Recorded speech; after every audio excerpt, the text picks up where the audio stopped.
এই দেখো বন্ধুরা, একই বলছি শরীরটা ভালো না, তোমাদের দাদাভাই দেখো বাজার থেকে কত পরিমাণ মাছ নিয়ে চলে এলো, 2 রকম মাছ নিয়ে এসছে। তো মা তো এতক্ষণ ধরে পুজো টুজো দিয়ে জানো আজকে টিফিন খাওয়াও সময় পায় না, মাছ ধুতে বসে পড়েছে।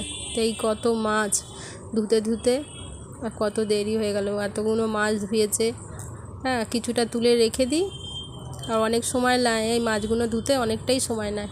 তো কিছুটা রেখে দিয়েছি আর কিছুটা করব। চলো কি কি রান্না করছি দেখিয়ে দিই। তো এখানে ভাত আমার হয়ে গেছে, আর করেছি রুই মাছের তরকারি, রুই মাছ আলু দিয়ে ঝোল করেছি একটু, আর করব মাছের ঝালটা। চলো আলু পেঁয়াজকালি আর ক্যাপসিকাম বেগুন দিয়ে এই মাছটা ঝাল করব। চলো বন্ধুরা করে নিই, তবে তোমাদের সঙ্গে দেখাতে আসছি।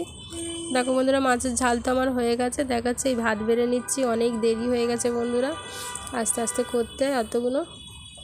তাদের রান্না বেশি করিনি, অতগুলো বলাটা ভুল হবে। তো এই মাছের ঝোল আর ওই মাছটার ঝালই করেছি। তো এই যে এই মাছটা এইরকম আমি ঝাল করেছি। এটা কি গাংমৌটি না কি নদীর মৌটি বলে জানি না, তোমরা কে কী বলো অবশ্যই কিন্তু আমাকে কমেন্টে জানিও।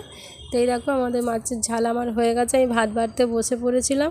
তো আশা করি ভিডিওটা যদি ভালো লাগে অবশ্যই একটা লাইক করো, কমেন্ট করে জানিও এই মাছটা কী। শুভ দুপুর বন্ধুরা।